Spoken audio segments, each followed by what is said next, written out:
సంతోషం. మన మధ్యలో దైవదాసులు మనం వచ్చిన స్తోత్రం. మీకు పరిచయం ఉంది కానీ ఒకసారి కూడా మిమ్మల్ని పరిచయం చేస్తున్నారు.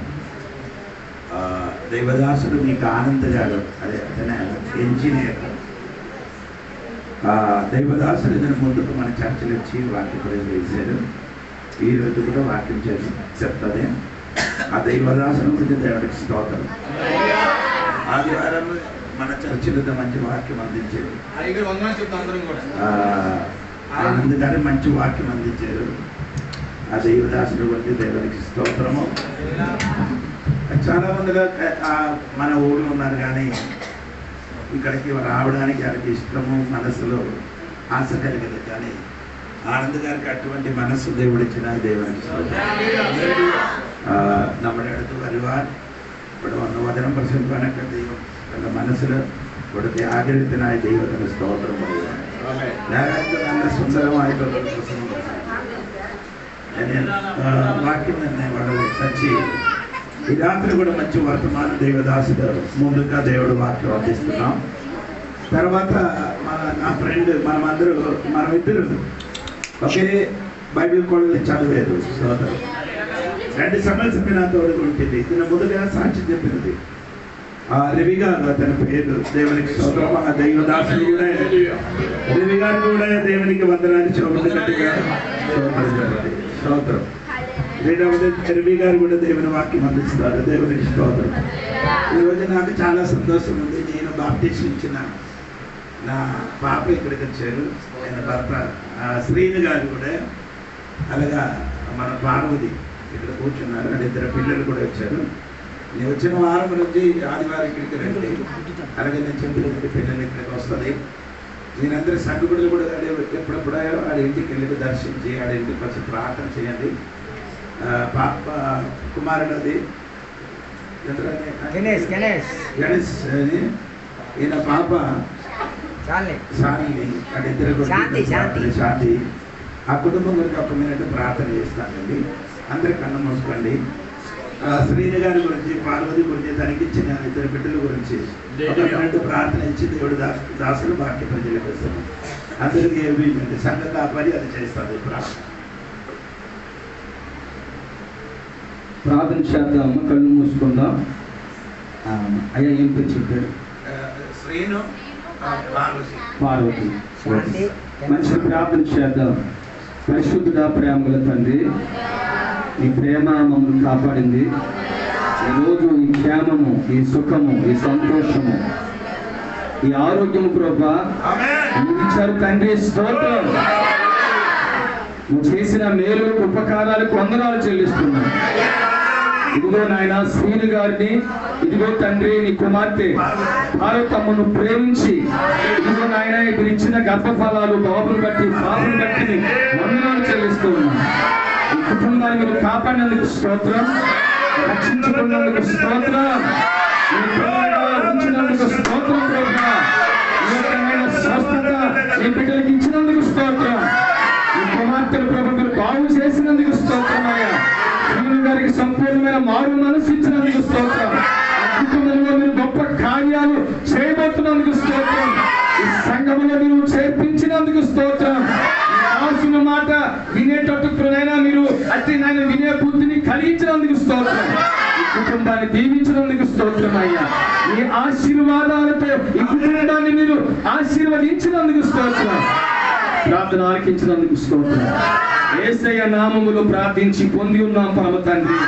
ఆమేన్. హల్లెలూయా. హల్లెలూయా.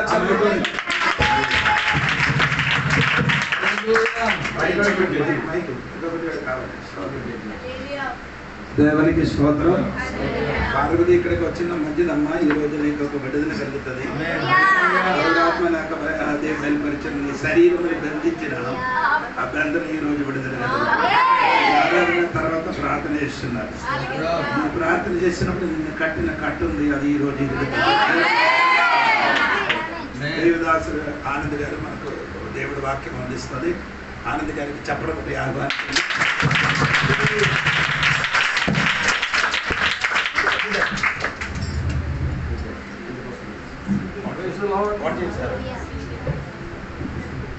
Praise the Lord. హల్లెలూయా.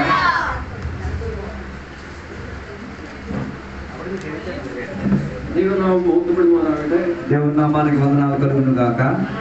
ఇన్న సంధ్యా సమయത്ത് ఈ రోజు సాయంత్రం వేళ വീണ്ടും ഒരു പ്രാവശ്യം കൂടെ നിങ്ങളോടൊപ്പം ആയിരിക്കാൻ ദൈവം സഹായിച്ചു. మరలా మీతో కలిసి ఉండి తీరడానికి దేవుడు మాకు ఇచ్చిన సౌభాగ్యాన్ని బట్టి దేవునికి స్తోత్రం. హల్లెలూయా. ചില നാളുകൾക്ക് മുമ്പാണ് ഇവിടെ കടന്നു വന്ന കർത്താവിന്റെ ദാസനും എല്ലാവരുമായിട്ട് ഒരുമിച്ച് ശുശ്രൂഷയിലായിരിക്കാൻ സഹായിച്ചത്. కొన్ని నెలల క్రితం నేను అక్కడికి రావడం జరిగింది. మీ అందరితో కలిసి పరిచర్యలో పాలుభాగస్తుడై చేరడానికి దేవుడు కృపా వాత్సల్యం దయచేశారు. ഇനി ഞാനൊരു സത്യം പറയാം. ఇందులో ఒక నిజాయితీ నేను చెప్తాను.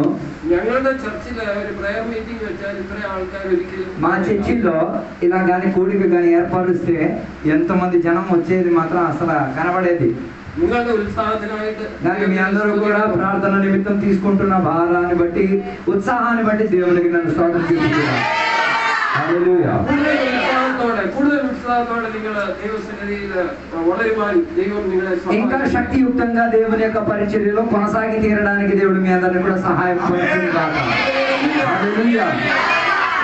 బహుమానపడే జోని పాస్టర్ వేదికపై కూర్చున్న దేవుని దాసు జోని పాస్టర్ గారు, అదే రీతిగా నా తోడుగా వచ్చిన దేవుని దాసు రవి పాస్టర్ గారిని బట్టి దేవునికి స్తోత్రం. అదే స్థానిక సంఘ కాపరిగా ఉన్న ప్రభా పాస్టర్ బట్టి దేవునికి స్తోత్రం. భాస్కర్ పాస్టర్ గారిని బట్టి కూడా దేవునికి స్తోత్రం చెప్పుచున్నాను. అదే రీతిగా నా తోటి సహోదరుడు అజిత్ బట్టి కూడా దేవునికి స్తోత్రం చెప్పుచున్నాను.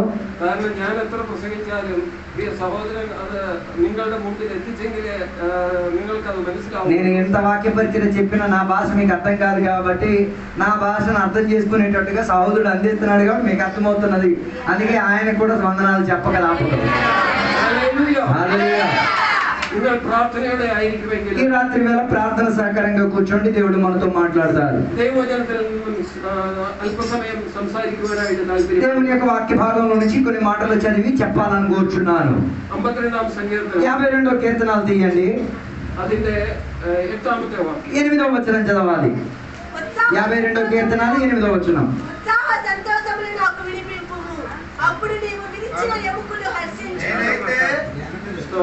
నేనైతే దేవుని మందిరములో పచ్చని ఒలీవ చెట్టు వలె ఉన్నాను.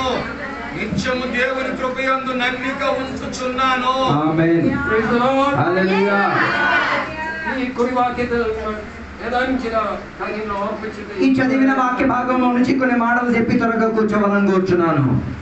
దావీదు പറയുന്നത് ഞാനോ ഇത് സന്നിധിയിൽ തഴച്ചു വളരുന്ന ഒലിവ് വൃക്ഷം പോലെയായി. దావీదు తన జీవితంలో ఆత్మీయతను బోధించుచు చెప్పుచున్న మాట, దేవా నేను నీ సన్నిధిలో పచ్చిగా ఉన్న ఒక ఒలీవ మొక్కనని చెప్పుచున్నాడు. ఈ సంకీర్తనത്തിന്റെ ముఖవరేల చిన్న కార్యങ്ങൾ പറയുന്നുണ്ട്. ఈ కీర్తన యొక్క ప్రారంభ భాగములో దేనికి కీర్తన రాయబడి ఉన్నదో రాసి ఉన్నది. ఆ భాగത്തേക്ക് పోవాനായിട്ട് ഞാൻ సమయం చూపించడానికి తాల్పర్యం. దాని చరిత్ర గురించి ఏమి చెప్పడానికి నేను ఇష్టపడితే సమయం ఎక్కువైపోద్ది కాబట్టి ఆ వాక్యములో నుండే నేను చెప్పుకెళ్ళిపోవడానికి కోరుతున్నాను. ఒలీవ వృక్షത്തിന്റെ ప్రత్యేకత యహూదన్మారుమాയിട്ടുള്ള ప్రత్యేకత എന്താണെന്ന്. ఒలీవ చెట్టు యూదులకు వారి సాంప్రదాయానికి కట్టుబాటు కలిగి ఉన్నట్టుగా బైబిల్ మనకి సూచించుచున్నది. അവരുടെ ഐശ്വര്യത്തിന്റെയും സമ്പത്തിന്റെയും എല്ലാം వారి జీవితంలో ఉన్న ధనైశ్వర్యము సంపాదనలకు గుర్తింపుగా ఒలివ మొక్కను ఎంచుకున్నట్టుగా బైబిల్ సెలవిచ్చుచున్నది. അവര് പാലും തേനും ഒഴുകുന്ന ദേശത്തിൽ ചെല്ലുന്ന സമയത്ത് దేవుడు వారికి చెప్పిన వాగ్దానం చెప్పున పాలు తేనె ప్రవహించిన కనాను దేశానికి వారు వెళ్లి చేరిన తర్వాతన ആവർത്തന പുസ്തകം 8ാം അധ്യായം അതിന്റെ 8ാമത്തെ വാക്യം വായിക്കാം. నిర్గమాకాండం 8వ అధ్యాయం 8వ వచనం చెప్తున్న మాట మనం చూస్తే, అప్పుడు ఫరో మోసే అహరోనులను పిలిపించి, నా యొద్ద నుండి నా జనుల యొద్ద నుండి ఈ కప్పలను క్షమించాలి, ద్వితీయోపదేశకాండం 8వ అధ్యాయం 8వ వచనం. గోధుమలు యవలు ద్రాక్ష చెట్లు, అంజూరపు చెట్లు, దానిమ్మ పండ్లను గల దేశము, ఒలీవ నూనెయు తేనెయు గల దేశము. Praise the Lord. హల్లెలూయా. അവിടെ ഒലിവ് വൃക്ഷം പാലും തേനും ഒഴുകുന്ന ആ ദേശത്തിന്റെ ഒരു സമൃദ്ധിയുടെ అనుభవമാണ്. కనాను దేశం లేకపోతే పాలు తేనె ప్రవహించిన దేశానికి కలిగిన సమృద్ధి గురించి, అక్కడ ఉన్న విస్తారత చెందే ఫలముల గురించి అక్కడ రాయబడి ఉన్నది. അവിടെ ആ കനാൻ ദേശത്തേക്ക് അവർ പോകുമ്പോൾ ദൈവം അവർക്ക് കൊടുത്ത వాగ్దానത്തിന്റെ భాగമാണ്. ఆ కనాను దేశానికి వారు వెళ్ళి చేరేసరికి దేవుడు చెప్పిన వాగ్దానం చొప్పున దేవుడు వారికి సమృద్ధినిచ్చినట్టుగా వాక్యం సెలవిచ్చుచున్నది. അതിൽ നിന്ന് അവര് ఐశ్వర్యమాയിട്ട് జీవిക്കുവാനും ఐశ్వర్యమాയിട്ട് అలా వారు పంట సమృద్ధిలో, ఆస్తి సంపాదనలో ఏమై తీరారు? వర్ధిల్లి ధనవంతులై తీరారు. ഈ ഒലിവ് വൃക്ഷത്തിന്റെ ഫലമാണ് ഒലിവ്. ആ ഒലിവിന്റെ ഒന്ന് രണ്ട് ഉപയോഗങ്ങൾ ఈ వేదవాక్యത്തിൽ നിന്ന് వాయిക്കുവാനായിട്ട് താല്പര്യപ്പെടുന്നു. అయితే నా ప్రాధాన్యత కలిగిన విషయం ఒలివ చెట్ల గురించి. ఒలివ చెట్లకు కలిగి ఉన్న శ్రేష్టత ఏంటిదో, ఒలివ చెట్లను నాటించే దానికి ఉన్న ఉద్దేశం ఏంటిదో ముందుగా నేను మీకు చెప్తాను. పుറപ്പാട് పుస్తకం నిర్గమాకాండము 27వ అధ్యాయం 27వ అధ్యాయం അതിന്റെ 20వ వాక్యం 20వ వచనం. 27వ అధ్యాయం 20వ వచనం. మరియు దీపము నిత్యము వెలిగించినట్లు ప్రదీపమునకు దంచి తీసిన అచ్చము ఒలీవల నూనె తేవలెనని ఇశ్రాయేలుకు ఆజ్ఞాపించుము. మోషే ఇశ్రాయేలు జనతోడు പറയുന്ന ഒരു കാര്യമാണ്. మోషేతో దేవుడు మాట్లాడి చెప్పిన ఒక మాట మోషే ఇశ్రాయేల్ ప్రజలకు చెప్తున్నాడు. సమాగమన గుడారത്തിലെ విളക്ക് ప్రత్యక్ష గుడారములో దీపానికి నిరంతరం కత్తికొండిరికేంటి, వాటిని దీపం వెలుగుతూ ఉండి తీరడానికి వాడిక వచ్చి తీరేటట్టుగా ఉన్న నూనె కావాలి. ఒలివ్ వృక్షത്തിലെ ఒలివెన్న కొట్టువరണമെന്ന് അവരോട്, దానికి నూనెని దేని ద్వారా తయారు చేసుకోవాలి? ఒలివ మొక్కలో నుంచి ఒలివ నూనెను తీసుకొచ్చే దేవుని ఆలయములో ప్రత్యక్ష గుడారములో ఉన్న ఆ దీపాలను ఏం చేయాలి? వెలిగించి తీరాలి.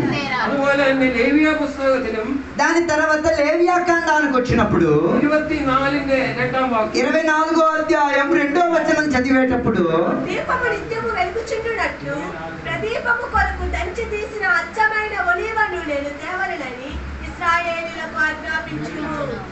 അവിടെ ഇടിച്ചെടുത്ത మామూలు నూనె కాదు, ఎలాగా? ఆ ఒలివ మొక్కలను దంచి పిండి వాటిలో నుంచి నూనె బయటికి రావాలి. ఆ నూనె ఏమై తీరాలి? దీపానికి వెయ్యాలి.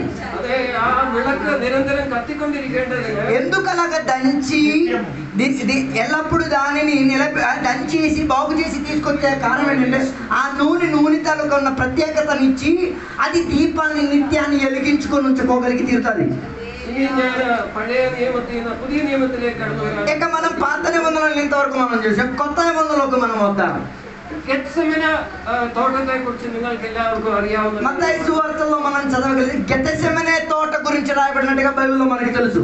കാര്യം നമ്മുടെ കർത്താവ് യേശുക്രിസ്തു ആ తోటത്തിൽ പലപ്പോഴും പോയിട്ടുള്ളതാണ്. మన యేసుక్రీస్తు దేవుడిగా ఉన్న ఈ లోకంలో జీవించిన సందర్భంలో గెత్సెమనే తోటలోకి వెళ్ళిన సందర్భాలు బైబిల్ చెప్తున్నాయి. അവിടെ ഒലിവ് മരങ്ങളും മറ്റ് പല മരങ്ങളും. అయితే గెత్సెమనే తోటలో అధికంగా మనకి ఒలీవ చెట్లు ఉన్నట్టుగా బైబిల్ మనకి సూచిస్తున్నది. അവിടെ അതിനേക്കാളും പ്രധാനപ്പെട്ട ഒന്നാണ് ഒലീവ് ഓയിൽ പ്രസ്, അതായത് ഒലീവ് ചക്ക്. అదే రీతిగా ఒలీవ చెట్లున్న కాడే ఒలీవను పిండించుకు తీరడానికి గానుగు చాటే కదా, గానుగు చాటు రాయి కూడా అదే చోట్ల వాళ్ళు ఏం చేసేది? స్థాపించుకుని నిలబెట్టుకొని ఉంచేది. ఈ ఒలివ చక్కిల నిన్నాണ് ఒలివెണ്ണ ఆటిയെടുക്കുന്നത്. అయితే ఈ ఒలివల ఆకులు వాటిని ఆ చక్రంలో పెట్టి తిప్పి ఆడించి వాటిలో నుంచి పరిమళత కలిగే నూనెని తయారు చేసేది. നമ്മുടെ കർത്താവായ യേശുക്രിസ്തു ക്രൂശിക്കപ്പെടുന്ന തലേ ദിവസം, అయితే యేసుక్రీస్తు వారు సిలువ వేయబడక దాని మునుపుటు రాత్రి గెత్సెమనేയിൽ చెల్లుന്ന ഒന്ന് దర్శనത്തിൽ അല്ലെങ്കിൽ നിങ്ങൾ സങ്കല്പിക്കണം. అయితే మీరు అది ఊహించండి. నేను చెప్పిన దానిని ఆ గెత్సెమనే అన్న తోటలోకి రేపు యేసయ్య సిలువ వేయబడుతున్నారు. దాని మునుపుట్టు దినాన యేసయ్య ఎక్కడికి వెళ్ళారు? ఆ తోటలోకి యేసయ్య వెళ్ళారు. లూకాసుന്റെ సువిశేషం దానిని చక్కగా రాయబడి ఉన్నది. లూకాసు వార్తల పుస్తకము 22వ అధ్యాయం 22వ అధ్యాయము 39వ వచనం నుంచి 46వ వచనం వరకు చదివితే ఎక్కడ కనబడతాయి. తరువాత ఆయన బయలుదేరి తన వాడుక చొప్పున ఒలీవల కొండకు వెళ్ళగా శిష్యులను ఆయన వెంట వెళ్ళిరి. ఆ చోటు చేరి ఆయన వారితో మీరు స్తోత్రంలో ప్రవేశించకుండునట్లు ప్రార్థన చేయుడని చెప్పి వారి వద్ద నుండి రాత్రి వేళ దూరము వెళ్ళి మోకాలుడి, తండ్రి ఈ గిన్నె నా యొద్ద నుండి తొలగించుటకు నీ చిత్తమైతే తొలగించుము, అయినను నా ఇష్టము కాదు, నీ చిత్తమే సిద్ధించును గాక అని ప్రార్థించెను. అప్పుడు పరలోకము నుండి ఒక దూత ఆయనకు కనబడి ఆయనను బలపరిచెను. ఆయన వేదన పడి మరింత ఆతురముగా ప్రార్థన చేయగా ఆయన చెమట నేల పడుచున్న గొప్ప రక్త బిందువుల వలె ఆయను. ఆయన ప్రార్థన చాలించి లేచి తన శిష్యుల వద్దకు వచ్చి వారు దుఃఖము చేత నిద్రించుట చూచి మీరెందుకు నిద్రించుచున్నారు, శోధనలో പ്രവേശിച്ചకుండునట్లు లేచి പ്രാർത്ഥന ചെയ്യുടని వారితో చెప్పెను. ആമേൻ. അവിടെ നമ്മുടെ കർത്താവായ യേശുക്രിസ്തു പ്രാർത്ഥിക്കുന്ന ഒരു ഇതാണ് കാണുന്നത്. ఆ గెత్సెమనే తోటలో యేసయ్య పడుకోవడానికి వెళ్ళలేదు, బదులుగా ప్రార్థన చేయడానికి వెళ్ళడం బైబిల్ సెలవిచ్చుచున్నది. శిష్యులనే అలా ఇట్టిగా కానీ శిష్యులను కాస్త దూరములో కూర్చోబెట్టేసి యేసయ్య కాస్త దూరానికి వెళ్ళి కూర్చొని ప్రార్థన చేస్తున్నారు. యేసు వెలిపాడగలే పోయి అంటే యేసయ్య ఒక్క అడుగులో కొంత దూరానికి వెళ్ళి యేసు ప్రార్థించుമ്പോൾ యేసయ్య ప్రార్థన చేస్తూ ఉండగా యేసువిന്റെ వియర్పు యేసయ్య శరీరములోని కారుతూ వచ్చిన చెమటలు రక్త తుల్లిగలాయిట నిలతు అది ఏమై తీరింది, చెమట రక్తము చెందే ప్రక్రియలోకి మార్పు చెందేసింది. శాస్త్రం പറയുന്നത് దానికి మెడికల్ సైన్స్ చెప్పిన పేరు നമ്മൾ കഠിനമായ പ്രഷറിൽ വരുമ്പോൾ అంటే శరీరం అధిక తీవ్రతకు ప్రెషర్ కి గురి అయ్యేసరికి తీవ్రతకి గురి అయ్యేసరికి നമ്മുടെ രക്തധമനികൾ പൊട്ടിപ്പോവും. అంటే మనిషి శరీరములో ఉన్న చెమటలు ఏమై తీరుతుంది, ప్రవహించాల్సిన ఆ విధానంలో ప్రవహించకుండా రివర్స్ ప్రవహించి రక్త కణాలను ఏం చేసేది, బద్దలు కొట్టేసి చీల్చేస్తుంది. അങ്ങനെ പൊട്ടിപ്പോയിട്ടാണ് ഈ രക്തമായിട്ട് అలాగా ఈ చెమట రక్తముతో అంటు కలిగి రక్తముగా చెమట మరి మనకు కనబడదు, రక్తముగా శరీరం నుంచి దారగా ఏం చేస్తుంది, పారి వస్తుంది. എന്തിനാണ് നമ്മുടെ കർത്താവായ യേശുക്രിസ്തു ഇപ്രകാരം വ്യത സഹിച്ചത്? అయితే మీరు ఆలోచిస్తూ ఉంటారు, ఎందుకు యేసయ్య ఇంత తీవ్రంగా వేదన పొందాల్సిన అవసరం ఏంటిది? എന്തിനാണ് യേശു ഈ പ്രയാസങ്ങളെല്ലാം അനുഭവിച്ചത്? ఎంత విపరీత వేదన సహించుకు తీరాల్సిన పరిస్థితి ఏమున్నదని మీ ఆలోచన ఉండొచ్చేమో. అదే എനിക്ക് നിങ്ങൾക്കും വേണ്ടിയിട്ട്. అయితే ఆ పరిశోధనలోని చెల్లడానికి ఉన్న కారణం ఏంటో నీ గురించి నా గురించి యేసయ్య తలుచుకున్నారు కాబట్టి. హల్లెలూయా. അങ്ങനെയെങ്കിൽ అలాగైతే ഗെത്സമനെ കഴിഞ്ഞ് ഗബദായിൽ యేసుక్రీస్తు అనుభవించే కార్యങ്ങളുండు. గెత్సెమనే నుంచి దాటిన తర్వాత గబాదా అని చెప్పిన చోటుకు వచ్చి యేసయ్య వేదన పడిన విషయం రాయబడి ఉంది. మత్తయి సువిశేషం 26 అది మత్తయి సువార్తల పుస్తకం 26వ అధ్యాయం അതിന്റെ 67 68 వాక్యం 66 67 వచనాలు చదివినప్పుడు నీకేమో తోచుచున్నదని అడిగాను. అందుకు వారు వీడు మరణముకు పాత్రుడనిది. అప్పుడు వారు ఆయన ముఖము మీద ఉమ్మి వేసి ఆయనను గుద్దిరి. നമ്മുടെ കർത്താവായ യേശുക്രിസ്തുവിനെ അവര് നിന്ദിക്കുന്ന ആണ് അവിടെ കാണുന്നത്. గబదాకి యేసయ్య వచ్చేసరికి మరి ఆయనని ఏం చేస్తున్నారు, అక్కడకున్న సైనికులు ఆయనని అవమానపరిచేంతటిగా నిలదీసేటట్టుగా తనని బాధ పెట్టేది విషయం అక్కడ రాయబడి ఉంది. యేసువిനെ അവർ തുപ്പി, యేసయ్య ముఖం మీదకు వారు ఉమ్మేశారు, അവർ తల్లి, వాళ్ళు యేసయ్యను ముఖంపై కొట్టారు. ముల్కిరీడం ధరిపించు, దాని తర్వాత ముళ్ళల కంపలో నుంచి ముళ్ళలు తెచ్చుకొని యేసయ్య తల మీద ముళ్ళలను ఏం చేశారు, కొట్టి తోసి పడేశారు. అది കഴിഞ്ഞ് ఆ ముల్కిరీడത്തിൽ അവർ అడిచు, దాని తర్వాత ఆ ముళ్ళ కిరీటం తల మీద కిరీటంగా ఉండి తీరడానికి వాళ్ళు ఏం చేశారు, కర్రను ఉపయోగించి దానిని ఏం చేశారు, నుదుటి మీదకి దిగి తీరేంతటిగా ఆ ముళ్ళ పొదని ఆ ముళ్ళల చెక్కని ఏం చేశారు, పూర్తిగా గుచ్చేసేంతటిగా తల లోపలకు అది కొట్టి దింపేశారు. ముల్కిరీడത്തിൽ అడిచి കഴിയുമ്പോൾ రక్తం ధారధారే. ఆలోచించండి, మీ తల మీద కానీ మీ చేతికి కానీ ముళ్ళు కానీ గుచ్చేస్తే ఎలా రక్తం వస్తుందో దానికన్నా విపరీత తీవ్రతతోనే యేసయ్య తల మీద నుంచి మెదడు నుంచి ఏం రావడం ప్రారంభించి తీరింది, రక్తం రావడానికి ప్రారంభించి తీరింది. అది കഴിഞ്ഞിട്ട് അവർ యేసువిനെ చమ్మటి കൊണ്ട് అడిచారు. దాని తర్వాత యేసయ్యను ఏం చేశారు, విపరీతంగా శరీరం అంతా గాయపడేటట్టుగా కొట్టేశారు. ఇదెల్లం గబదയിൽ సంభవించ కాര്യം. అయితే ఇవన్నీ జరిగింది ఎక్కడ, గబదా అన్న ప్రాంతానికి వచ్చినప్పుడు జరిగిన విషయం. എന്തിനാണ് യേശു ഈ అయితే మీకు ఒక సందేహం రావచ్చు, ఎందుకు యేసయ్య ఇంత దెబ్బలు కాసినా తిరిగి కొట్టకుండా మౌనంగా ఎందుకు నిలబడి ఉన్నారన్న ఆలోచన మీకు రావచ్చేమో. ఎందుకు యేసయ్య ఇలాంటి దెబ్బలు కాసుకున్నాడు, ఎందుకు యేసయ్య ముళ్ళ కిరీటం ధరించుకున్నాడు?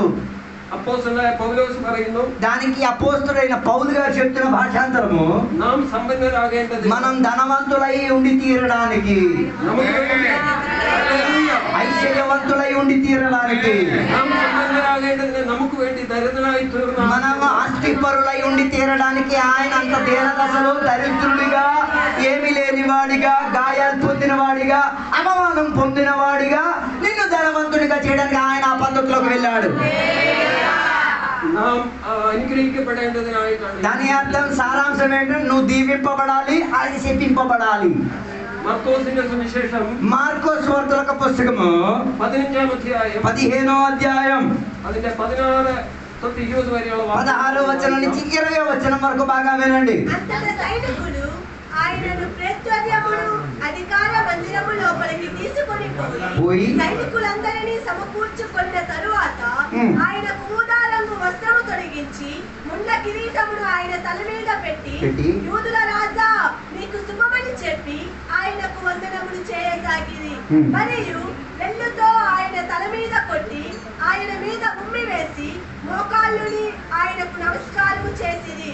వారు ఆయనను అపహసించిన తరువాత ఆయన మీద నున్న ఊదారంగు వస్త్రము తీసివేసి ఆయన బట్టలు ఆయనకు తొలగించి ఆయనను సిలువ వేయుటకు తీసుకొని పోయిరి.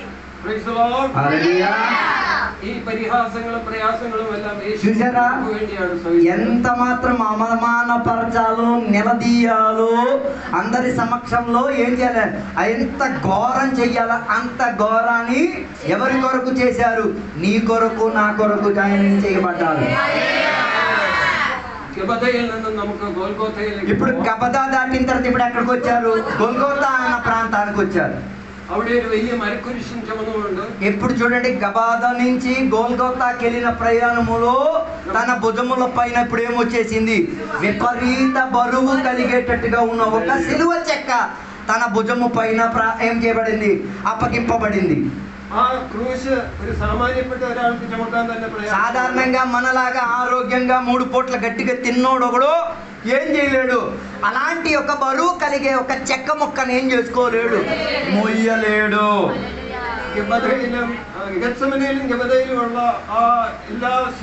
అలాగైతే ఆలోచించండి, గెత్సెమనేలో పడిన ఒత్తిడి ఒకటి, రెండోది గబదాకొచ్చినప్పుడు పడిన శారీరక వేదన, ఎంత ఘోర వేదన. వీటి రెండింటి మధ్యలో ఒక సాధారణ మానవుడైతే గోల్గోతాకు వచ్చే పరిచర్యలో ఏం చేయలేడు, ఒక్క అడుగు కూడా ముందుకెళ్ళలేడు. కానీ నిన్ను నన్ను తలుచుకొని ఆయన అంత వేదన ఏం చేసుకున్నాడు? తన భుజం పైన ఎక్కించుకొని గోల్గోతా కొండ వరకు ఆయన వచ్చి తీరాడు. హల్లెలూయా. అంటే శారీరకంగా మా బరువు కలిగేటట్టుగా ఉన్న చెక్క సిలువను మోసి తీరేటట్టుగా శరీరం ఏం చేయలే, సహకరించలేదు. కాస్త దూరం వరకు నడిచెళ్ళిన తర్వాత మరి ఓపిక సరిపోపడిపోకుండా కింద పడేసరికి ఎవడో పొలంలో నుంచి వెళ్తూ ఉన్న ఒకడిని, ఆయన పేరు బైబిల్ చెప్తే కురియనా దేశానికి చెందిన సీమోన్ అన్న వాడిని ఒకడిని ఏం చేశారు? సైనికులు పిలిపించి ఆయన యేసయ్యతో కలిసి ఆ సిలువను ఏం చేసుకున్నాడు? గోల్గొతా వరకు మోసుకున్నాడు. అలాగైతే అర్థం చేసుకో, ఆ సీమోను అన్న భాగ్యవంతుడు ఎవడు అంటే నువ్వు నేనే. హల్లెలూయా చెప్పగలుగుతారా? ఎక్కడో పని దిగుల్లో ప్రయాణమై వెళ్ళిన మధ్య త్రోవలో నీకేం కనబడ్డాడు? ఒకటి సిలువ మోసేది కనబడ్డాడు. ఎవడో నిన్ను బలవంతపరిచి ఆయనతో కలిసి ఏం చేశారు? సిలువను మోయించి ఒకే పంక్తిలో తీసుకొచ్చాడు దేవుడు.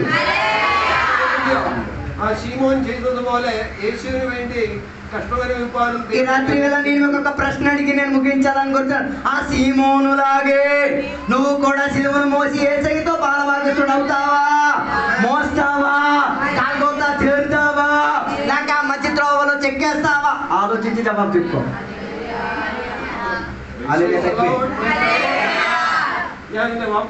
నా మాటలు నేను ముగించేస్తాను. మెసేజ్ మీకు అర్థమైపోయింది అనుకుంటా. మత్తయి సువిశేషం ఇక మత్తయి సువార్తలోకి రండి. 5వ అధ్యాయములో 14వ వచనం. మత్తయి సువార్త 5:14. మీరు లోకములకు వెలుగై ఉన్నారు, కొండ మీద నుండి పట్టణము మరుగై ఉంటున్నారు. యేసు പറഞ്ഞ ഒരു വാക്യമാണത്. యేసయ్య చెప్పిన ఒక మాటే అది ఇక్కడ రాయబడి ఉన్నది.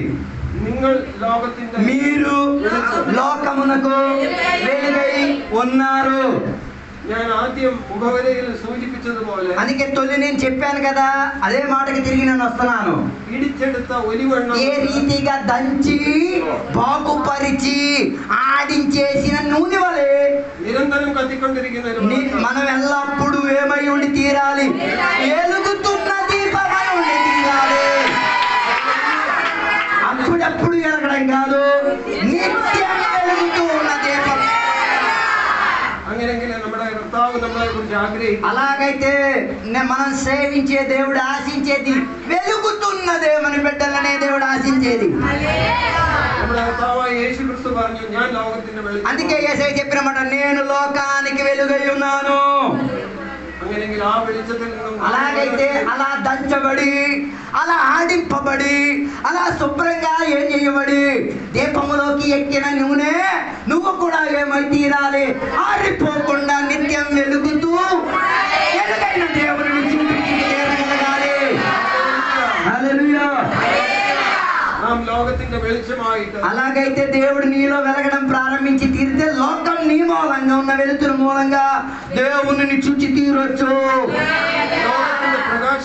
లోకానికి చీకటి మారి వెలుగొచ్చేసి తీరుతుంది. అది నీలో ఆ నిత్య వెలుగు వెలిగి కలిగి తీరితే లోకానికి ఏమై తీరుతుంది? వెలుగు వచ్చుతాయి. అంధకారం ఎక్కడికి మాయమైపోతాయో నీకు కనబడదు. అలా ప్రార్థన చేసి నా మాటలు నేను ముగించేస్తున్నాను. ఇంతసేపు సమయాన్ని ఇచ్చిన సంఘ కాపరికి, ఇంతసేపు వాక్యం ఆలకించుకున్న దేవుని సంఘ బిడ్డలకి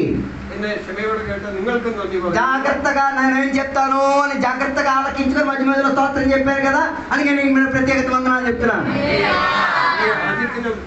అదే రీతిగా నేను చెప్పిన మాటలన్నీ కరెక్ట్ గా అందించుకొని అజిత్ గారు చెప్పిన ఆయన కూడా వందనాలు. దేవుని యొక్క నామానికి ఘనత కలుగును గాక.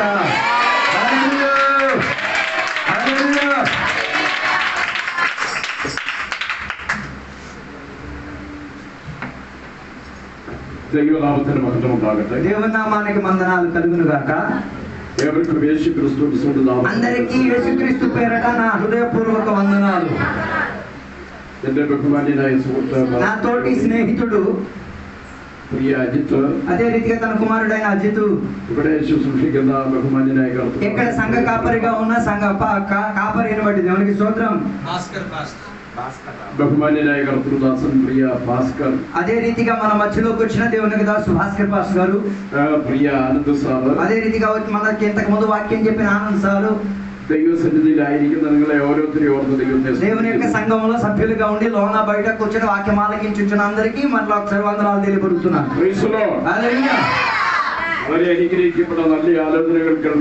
మంచి ఆత్మీయ ఒక సందేశం మీరు విన్నారు అని నేను నమ్ముతున్నాను.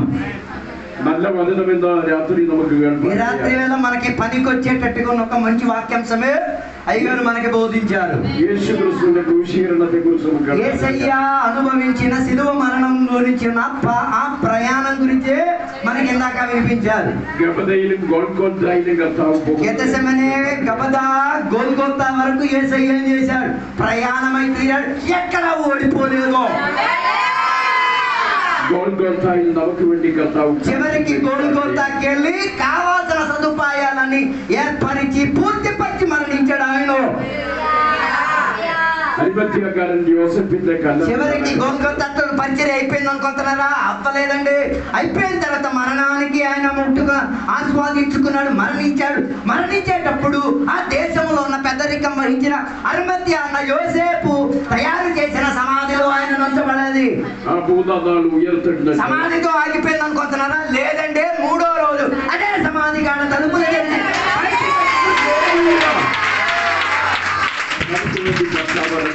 అక్కడితో పరిచయం అయిపోయింది అనుకుంటున్నారా? అవ్వలేదండి. పరలోకాన్ని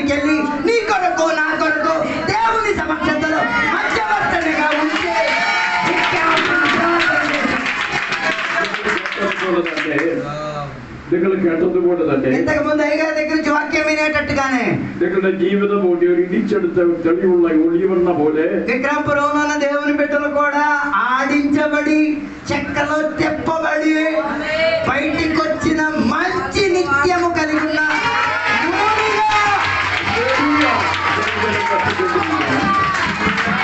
నూనె అయిపోతే మాత్రం సరిపోదు, దేవాలయం లోపల నిత్యం వెలుగుతూ ఉండాలి. ആ കഴിഞ്ഞ പ്രാവശ്യം ഞങ്ങൾക്ക് വന്നപ്പോൾ എന്റെ കൂടെ ബഹുമാന്യനായ കർത്തൃവാസൻ പാസ്റ്റർ MS അബ്രഹാം ഉണ്ടായിരുന്നു. గతసారి నేను వచ్చినప్పుడు మా సారుగా ఉన్న MS అబ్రహామయ్య గారు మాతో రావడం జరిగింది. അദ്ദേഹം അമേരിക്കയിൽ ശുശ്രൂഷിച്ചുകൊണ്ടിരിക്കുന്ന ఆయన అమెరికాలో దేవుని యొక్క సేవా పరిచయం చేస్తూ ఉండేవారు. ఆయన మన దేశానికి వచ్చి మీ అందరితో కలవడం, మనం అందరం కలిసి ఆత్మీయతలో బలపడి తీరడానికి సహాయం పొంది తీరిందని నమ్ముతున్నాను. എന്നെ ജോണി പാസ്റ്ററൊക്കെ ദൈവവചനം പഠിപ്പിച്ച ബൈബിൾ കോളേജിൽ പഠിപ്പിച്ച ദൈവദാസൻ. మాకందరికీ కూడా బైబిల్ కాలేజీలో మాకు విద్యలు నేర్పించి వాక్యం నేర్పించి నడిపించిన సేవకులే వాళ్ళు. അദ്ദേഹത്തിന്റെ സ്നേഹവന്ദനം നിങ്ങളെ അറിയിക്കണം. ఆయన ఇందాక ఫోన్ చేసేటప్పుడు సంఘ బిడ్డలకు అందరికీ నా శుభాభివందనములు చెప్పండి, నేను ప్రార్థన చేస్తున్నాను అన్న విషయం చెప్పండి అని నాకు చెప్పారు. 6 മണിയായപ്പോൾ അദ്ദേഹം എന്നെ വിളിച്ചു. 6 గంటల సమయానికి ఆయన నాకు ఫోన్ చేశారు. എന്റെ പ്രത്യേകമായ അന്വേഷണം അവരോട് నేను అందరినీ తలుచుకుంటున్నాను, మర్చిపోలేదు అన్న విషయాన్ని మీరు గుర్తు పెట్టించమని చెప్పారు నాకు. കഴിഞ്ഞ ദിവസം അദ്ദേഹം ഒന്ന് പറയാനുണ്ട്. పోయిన రోజు కూడా నేను ఒరిస్సాకు వచ్చినప్పుడు నాతో ఇలా మాట్లాడారు. ప్రభా పాസ്റ്ററെ അദ്ദേഹം ప్రత్యేకంగా ప్రభా పాస్టర్ గారిని ఆయన అడిగారు. ప్రభా పాస్టర్ ഒരു പ്രാവശ്യം കൂടെ നിങ്ങളുടെ സന്നിധിയിൽ കടന്നു വരാൻ మరలా ఒకసారి దేవుని యొక్క సన్నిధ బిడ్డల మధ్యలో నిలబడడానికి దేవుడు ఇచ్చిన భాగ్యాన్ని బట్టి దేవునికి స్తోత్రం. അതായത് കറണ്ട് പോയല്ലോ. అయితే మధ్యలో ఇప్పుడు ఏమైపోయింది, దీపం మారిపోయేటట్టుగా కరెంట్ కూడా వెళ్ళిపోయింది. ఆ వెളിച്ചത്തിന്റെ കുറവുണ്ട്. అయితే నాకు తెలుసు ఆరిపోయే ఒక పద్ధతిలో వెలుగులు ఉన్నాయి కదా, మీ మనసులు ఇటువంటి అయిపోతాయన్న విషయం నాకు తెలుసు. ఆ కాచిల్లాతో రెండోదిగా ఇక్కడ దీపాలు అంతగా ఆరిపోయేటట్టుగా ఉంది, దానితో ఏ గాలి కూడా మనకి సహకరించట్లేదు. కానీ రాత్రి వేళ శక్తియుక్తమైన దేవుని యొక్క వాక్యం మీద చల్లబడుతున్నది, కొందరు మార్పు చెందుతారు.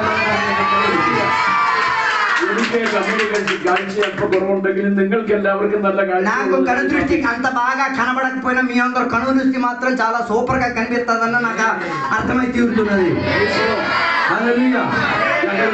നിങ്ങളുടെ ആ സ്നേഹവും കരുതലും ഒക്കെ കണ്ടപ്പോൾ വളരെ സന്തോഷം. మేము ఇక్కడికి వచ్చినప్పుడు మీరు చూపించిన ప్రేమ సత్కర్యాలన్నీ చూసినప్పుడు నాకు చాలా ఆనందం కలిగింది. നിങ്ങൾ ഞങ്ങളെ മറന്നില്ല എന്ന്. అప్పుడే నాకు ఒక విషయం అర్థమైంది, మీరు మమ్మల్ని మర్చిపోలేదు అన్న విషయం గుర్తొచ్చి తీరింది. എല്ലാ ദിവസവും നിങ്ങളെ ഓർത്ത് ഞാൻ പ്രാർത്ഥിക്കാം. ప్రతిరోజు నా జీవితంలో నేను ప్రతిరోజు జీవితం గడుపుతున్న గదిగా రోజుకి 2 సార్లు నేను మీకోసం ప్రార్థన చేస్తున్నా. എന്റെ ബഹുമാന്യനായ സുഹൃത്ത് നിങ്ങളുടെ ജോണി പാസ്റ്ററോട് ഞാൻ വിളിക്കുമ്പോൾ ചോദിക്കാറുണ്ട്. మాటికి నేను జోన్ పాస్టర్ గారికి ఫోన్ చేసినప్పుడు నేను అడుగుతూ ఉంటాను, നിങ്ങൾ ഇവിടുത്തെ പ്രവർത്തനങ്ങളെ കുറിച്ചും അദ്ദേഹം നടത്തുന്ന മീറ്റിംഗിനെ കുറിച്ചും ഇവിടുത്തെ സഭായോഗങ്ങളെ കുറിച്ചും ഒക്കെ ഞാൻ ఇక్కడ ఉన్న మీటింగ్ల గురించి, ఇక్కడ ఉన్న పరిచర్య గురించి, ఇక్కడ ఉన్న కొడుకుల గురించి నేను అడుగుతూ వస్తూ ఉంటాను.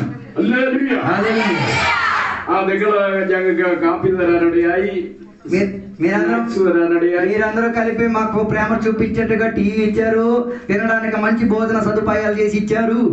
നിങ്ങളുടെ ആ സ്നേഹത്തെ ഞങ്ങള് അതായത് അഭിനന്ദിക്കുന്നു. వాటన్నిటిలో మీ ప్రేమ బాగా మాకు కనబడింది. దీని వల్ల మాకు చాలా ఆనందం కలుగుతున్నది.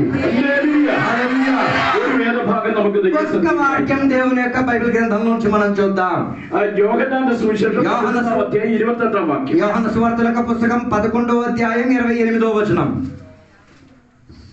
11వ అధ్యాయం 28వ వచనం. ఆమె ఈ మాట చెప్పి వెళ్ళి బోధకుడు వచ్చి నిన్ను పిలుచుచున్నాడని తన సహోదరి అయిన మరియను రహస్యముగా పిలిచెను. Praise the lord.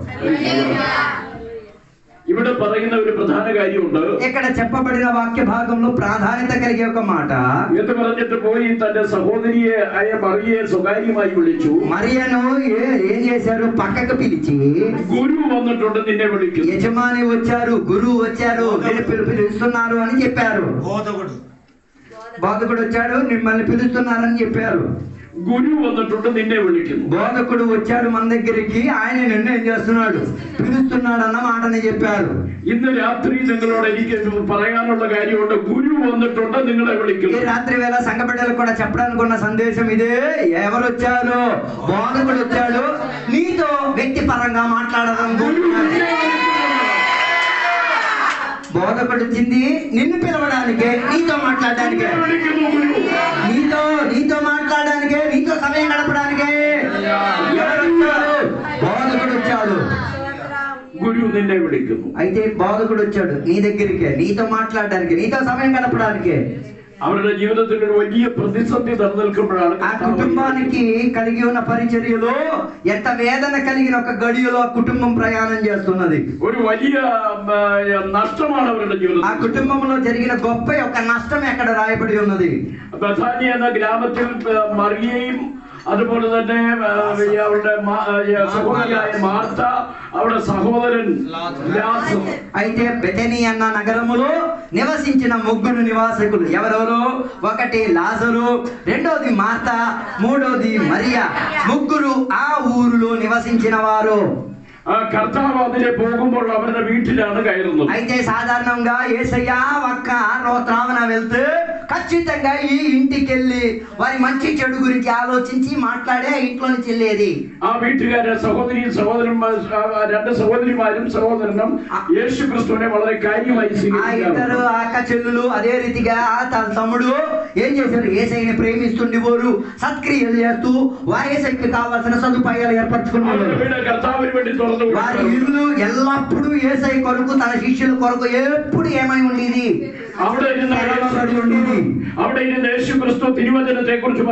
అక్కడ కూర్చొని యేసయ్య చాలా సార్లు వాక్యాలు బోధించారు.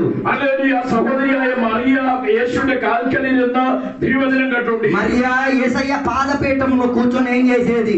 వాక్యం తీవ్రంగా ఆలకించేది. ఈ రాత్రి వేళ ఇక్కడ సంఘ బిడ్డలకు ఒక మాట నేను చెప్తాను. ఈ విక్రాంపురం గ్రామത്തിലും దైవవచనం ఒరికలు కూడా వినిచి പറയുകയാണ്. ఈ విక్రాంపురం గ్రామంలో మరలా ఒకసారి మైకులో నేను వాక్యం ఘోషించి చెప్తున్నాను. ప్రియ సహోదరిమారే, సహోదరుమారే, ప్రియ సహోదరుడా, సహోదరి బాగా ఆలకించేసుకో. యేసుక్రీస్తువిని వేడి తొడను కొడుకాను ఎత్తర పెరుదాయ. యేసయ్య కొరకు నీ ఇల్లును నీవు తెరవగలుగుతావా? ఇక్కడ వీటి యేసుక్రీస్తువిని గురించి പറയാനും ഒരു യോഗം നടത്തുവാനും എത്ര പേര് തയ്യാറുണ്ട്? యేసయ్య కొరకు ఇల్లు తెరవగలిగి తీరితే ఇల్లు వేదికై మారుతుంది. ఆ వేదికలో యేసయ్య గురించి ఇరుకైన ఇల్లైనా పర్వాలేదు కానీ ఇరుకున్న చోట్ల అనేకులకు కూర్చోబెట్టేసి వాక్యం బోధించేటట్టుగా ఉన్న రీతిగా ఇల్లును తెచ్చుకో. సహోదరిమారుండో మరియ మారుతాయి. ఆ ఇంట్లో ఇద్దరు సహోదరులు ఉన్నారు, ఒకటి మార్తా, ఇంకొకటి మరియా. അവർക്ക് രണ്ടുപേർക്ക് രണ്ട് സ്വഭാവം. ആ ഇരുവരുക്കും രണ്ട് സ്വഭാവമാണ്. మార్త എന്ന് പറഞ്ഞാൽ പെറുപെറുപ്പുകാരിയാണ്. మార్త అని చెప్తే ఎప్పుడు ముచ్చట్లు మాట్లాడి సంట్లాడేదే. എന്നാ വീട്ടിലെ പണിയൊക്കെ മുഴുവൻ അവള് ചെയ്യും. ఇంట్లో ఉన్న పని భారాలన్నీ ఎవరి నెత్తి మీద? మార్త మీద. അവിടെ സ്ഥിതിവിശേഷം యేసుక్రీస్తు വീട്ടിൽ വന്നു കഴിഞ്ഞാൽ പിന്നെ യോഗം നടക്കുക. అంటే యేసయ్య ఇంటికి వచ్చారంటే యేసయ్య దగ్గర పట్టించుకొని కూర్చోవడానికి ఇష్టం లేదు కానీ ఇంటికి పిచ్చి దానిలాగా చదువుకుంటూ పన్ను మీద భారం పెట్టేసుకుని కూర్చుంది. ఆ గ్రామത്തിലുള്ളവരൊക്കെ അത് ഒരുപക്ഷെ ఆ വീട്ടിലേക്ക് വന്നു అయ్యుండొచ్చు. ఆ ఊర్లో ఉన్న అందరూ ఇంటి గమని కాడకు వచ్చేసి ఏమై ఉంటారు? ఆసరై ఉంటారు. ఆ కర్తావిന്റെ കൂടെ തന്റെ శిష్యుന്മാരും കണ്ടെന്നു. యేసయ్య ఒంటరివాడు కాదు కదా, 12 మంది శిష్యులు కూడా తోడు పెట్టుకున్నారు. యేసయ్య తిరుగుతుండేవారు. അവർക്ക് ఒక భక్షణం ഉണ്ടാക്കണം. అలాగైతే ఎంత విపరీత జనం వచ్చినప్పుడు మనలాగా మంచి మంచి అతిథులు వచ్చిన ఎలా భోజనం పెడుతున్నావో అలాగే ఆమె కూడా ఏం చేసింది? అందరి కొరకు భోజన సదుపాయాలు ఏర్పాటు చేసుకుంటారు. దానికి కావాల్సిన కూరగాయలు, కూర ముక్కలు ఏం కావాలో అన్ని సిద్ధపడి చేసేస్తుంది. కానీ చేసే పరిచర్యలో ఒక పిచ్చి పని కూడా చేసేది. ఏం చేసేది? కొనుక్కొని పని అంతా చేసేది. చెప్పలేదు ఎవరు నాతో కలిసి. అమ్మా ఇలా చదువుకొని ఎలా గొడవలాడేసుకొని చేసేస్తే అంత ఇబ్బంది అయిపోద్ది. వెంటనే ఆమె పనుల్ని ముగించేసిన తర్వాత ఎవరి దగ్గర పరిగెట్టొచ్చారు? యేసయ్య దగ్గర పరిగెట్టొచ్చి కంప్లైంట్ చెప్పడం మొదలెట్టింది. యేసయ్య నీకు అసలు నా గురించి చింత లేదా? నేను ఒంటరిగా ఏం చేస్తున్నాను? సొడుగుతున్నానని చెప్పలేదు కానీ పని చేస్తున్నానని చెప్పింది.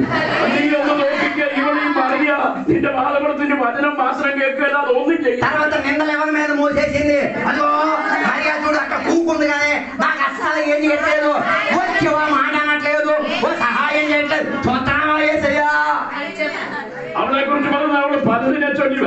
ఇలా చాలా విషయాల గురించి ఎవరికి చెల్లి గురించి మాత్రం కప్పలేని ఎవరి దగ్గరికి చెప్పారు. നമ്മുടെ സാധാരണ വീടുകളിൽ ഇതുപോലെ തന്നെയുള്ള ആൾക്കാർ. మీ ఇళ్లలో మా ఇళ్లలో కూడా జరిగిన ఒక వాతావరణమే కదా. పని చేసినోడు ఎప్పుడు చదువుకుంటాడు. ప్రియ సహోదరిమారే, నిങ്ങളുടെ వీటిലെല്ലാം ఇതുപോലെ ఉള്ളവരുണ്ടോ? మీ ఇంట్లో కూడా ఇలాగే ఆడవాళ్ళు ఉన్నారా? ఉండో? నాతో లేరు అనుకుంటారు. ఇలా పని చేసేసి చదువుకొని పొడిచే వాళ్ళు ఉన్నారా లేదా? ఉండో? ఉన్నారా లేదా? ఉണ്ടെങ്കിൽ కయ్యొന്നു ఉയർത്തുക. ఉన్నారంటే గట్టిగా చేతులు అభిజయ బట్టి నాకు అర్థమైంది, ఎక్కువ మందే ఉన్నారు.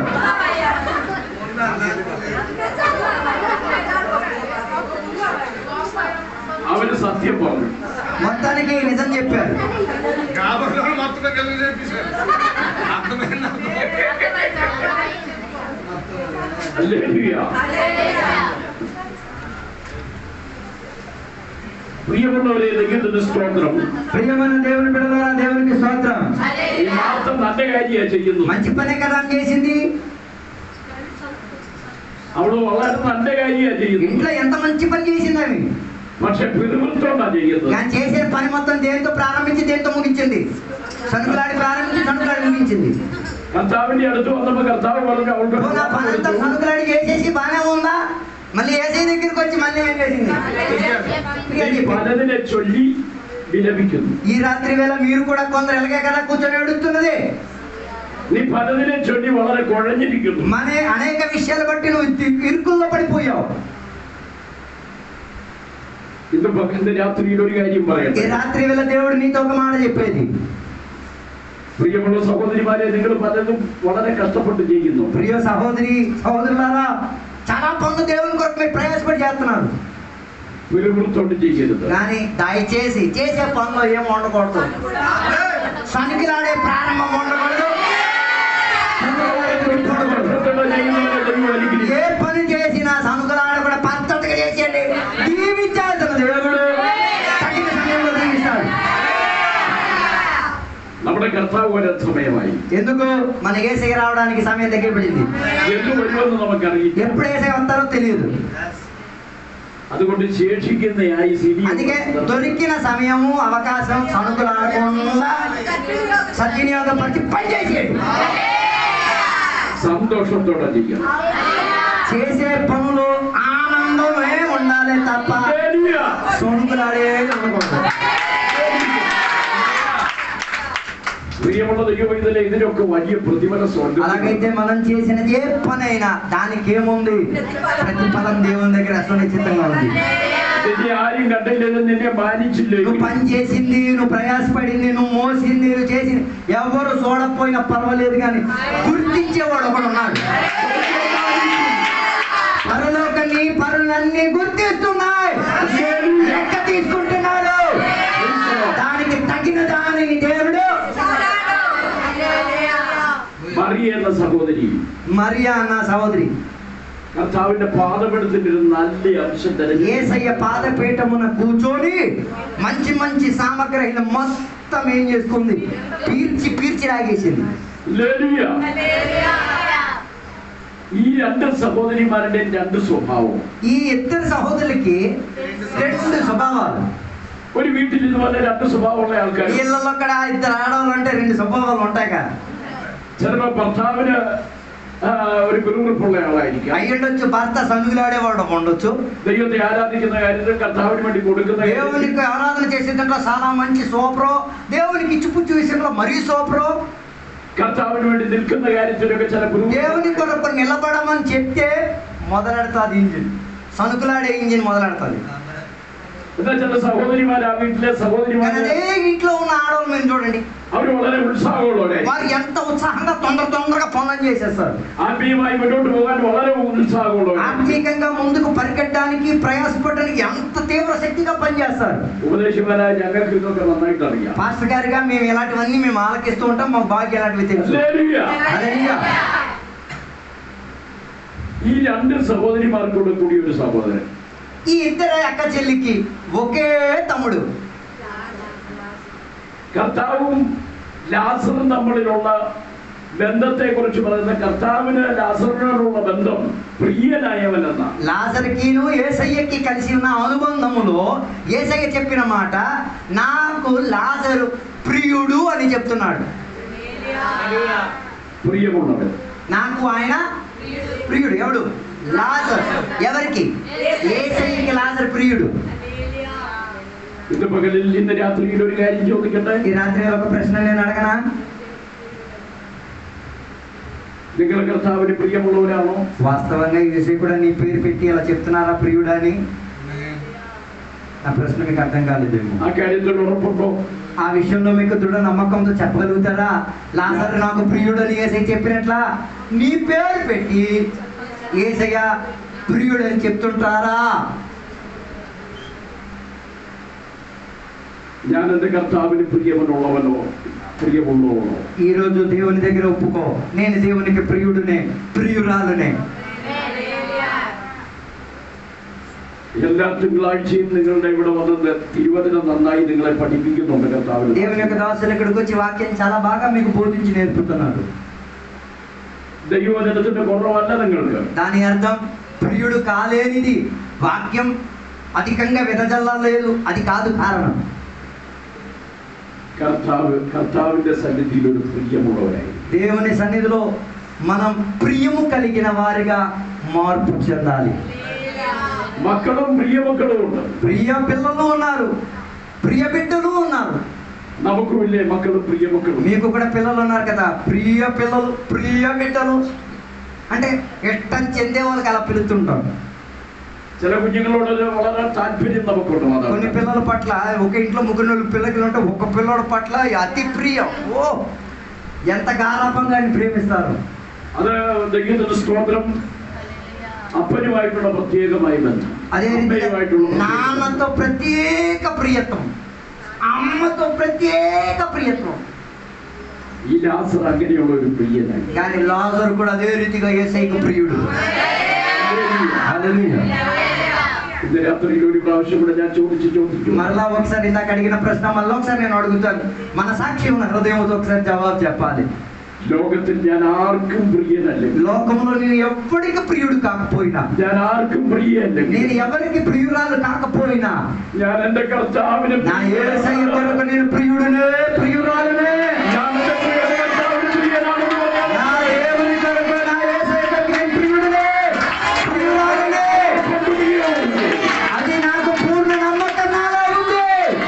హల్లెలూయా. హల్లెలూయా. ഈ ലോകം കീഴ്മേൽ മറിഞ്ഞാലും ఈ భూమికి తలకిందుడైపోయినా పర్వాలేదు, കർത്താവിന് പ്രിയമുള്ളവർ నేను దేవునికి ప్రియుడినే, నేను దేవునికి ప్రియురాలునే. ഹല്ലേലൂയ. హల్లెలూయా. മറ്റു പലരെയും പ്രീതിപ്പെടുത്താൻ നടത്തുന്നതിനേക്കാൾ ഉപരിയായി అయ్యో ఎందరినో ఘనత ఇప్పించుకు తీరడానికి, వారికి ప్రియులని చూపించుకోవడానికి ఎంత పద్ధతులు మనం చేస్తుంటాం. കർത്താവിനെ ഒന്ന് പ്രീതിപ്പെടുത്താൻ. కానీ దేవునికి అలా నువ్వు ప్రియుడని ఒప్పించుకొని చెప్పలేవు. ഹല്ലേലൂയ. హల్లెలూయా. ഞാൻ എന്റെ കർത്താവിന് പ്രിയനായി. నేను నా దేవునికి ఒప్పించి కల్పిత ప్రియుడు కాదు, వాస్తవం చెల్లి ప్రియుడని. హల్లెలూయా. ఈ రాత్రి వేళ ఎంతమంది నేను ఈ రాత్రి వేళ ప్రియుడై మారిపోయి తీరుతాను. ആ കാര്യത്തിൽ സംശയം దేవా నన్ను ప్రియుడిగా మార్చుము దేవా, వాటిలో ఏ సందేహం లేదు. నేను దేవునికి ప్రియుడినే. ഈ ദിവസത്തെ ജീവിതത്തെ ഒന്ന് ఈ ക്രമീകരിക്കുക. రాత్రి వేళ జీవితాన్ని కాస్త బాగుపరచుకోండి. കർത്താവുമായുള്ള അഭേദ്യമായ దేవునితో నాకు మంచి ప్రియబంధములకు వచ్చే. ഹല്ലേലൂയ. హల్లెలూయా. ആ പ്രിയനായ ലാസർ മരിച്ചു. ఆ ప్రియుడైన, ఎవరికి ప్రియుడు? యేసయ్యకు ప్రియుడైన లాజరు ఏమైపోయాడు? మరణించిపోయాడు. అయిపోయింది, ముగించిపోయింది. കർത്താവിനെ മാന്യമായി സേവിക്കുകയും ആരാധിക്കുകയും ചെയ്യുന്നു. దేవునిని సేవించాడు, దేవునిని ఆరాధించాడు, దేవుని మాటలను ఆలకించిన లాజరు കർത്താവിന്റെ സന്നിധിയിൽ വളരെ പ്രയോജനപ്പെട്ടു. దేవుని పరిచర్యలో, దేవునితో కలిసిన అనుబంధంలో ఎంత ప్రయాసపడినాడు లాజరు. 3 സഹോദരങ്ങൾ അടങ്ങുന്ന ഒരു കുടുംബം. ముగ్గురున్న ఒక ఇంటి గలవారు. അവരുടെ ആശ്രയമായിരിക്കുന്ന അവരുടെ സഹോദരന് അസുഖമായി. ఆ ఇంటికున్న మగదిక్కే లాజరు ఆయన దీన రోగి దశలోకి వెళ్ళిపోయాడు. അവർ വേറെ അങ്ങോട്ടും ഇങ്ങോട്ടും ഓടിയില്ല. వాళ్ళెక్కడికి పరిగెట్టలేదు. ആ സഹോദരിമാർ രണ്ടും കൂടെ കർത്താവിന്റെ അടുക്കൽ ఆ ఇరువురు అక్క చెల్లెలు ఏం చేశారు? డక్కల దగ్గరికి పరిగెట్టకుండా ఎవరి దగ్గరికి కబురు పంపించారు.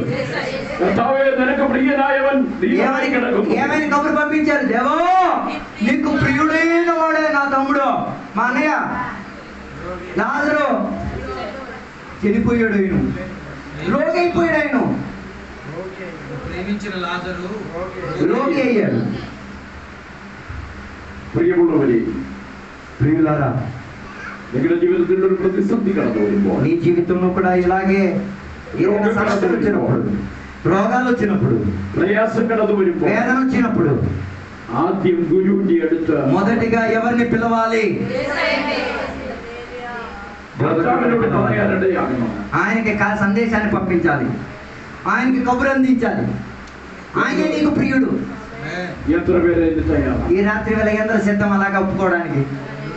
കർത്താവ് ആ വിഷയം ഏറ്റെടുത്താൽ, ఒకవేళ నువ్వు ప్రియుడైన దేవుని చేతికి ఒక విషయాన్ని అప్పగించేస్తే ఆయన ఆ విషయాన్ని പ്രതിസന്ധിക്ക് വിരുദ്ധമായി എന്ത് സംഭവിച്ചാലും పరిస్థితులు ఎన్ని తారుమారైనా పర్వాలేదు, അതിന് പരിഹാരം കർത്താവ് കാണുവാൻ దానికి పరిహారాన్ని జవాబులు దేవుడు ఖచ్చితంగా ఇస్తాడు. ആളയച്ചു, మనిషిని పంపించారు, കർത്താവ് അറിഞ്ഞു. యేసయ్యకి కబురు వచ్చేసింది, అన్నింది. 2 ദിവസം കൂടെ കർത്താവ് ഇരുന്നിടത്തിരുന്ന് ఆ కబురు విని తర్వాత ఇంకా 2 రోజులు ఆయన ఏం చేసుకున్నాడు? ఆలస్యం చేసుకున్నాడు. ആൾക്കാരോട് സുവിശേഷം പറയാൻ തുടങ്ങി. ఆయన ఆ విషయం గురించి పట్టించుకోవాలి. ఎవరి గురించి? లాజరు గురించి పట్టించుకోకుండా పరిచయం గురించి ప్రత్యేకంగా తీవ్రంగా ఏం పట్టించుకున్నారు. 2 ദിവസം കഴിഞ്ഞപ്പോൾ കർത്താവിന് മനസ്സിലായി ലാസർ മരിച്ചു. 2 రోజులు దాటిన తర్వాత ఏం సందేశం వచ్చింది? సమాధి కార్యక్రమంకి రెడీ అయిపోయింది, మీరు అటు వచ్చేయండి. హల్లెలూయా. കർത്താവ് പറഞ്ഞു, ഇനി നാം ബെഥാനിയിലേക്ക് പോവുകയാണ്. అక్కడ పరిచయం ఎంత అయిపోయింది, పదండి బయలుదేరదాం. ఎక్కడికి వెళ్దాం? బెతాని అన్న పతన నగరానికి వెళ్ళిపోదాం. പോവുകയാണ്.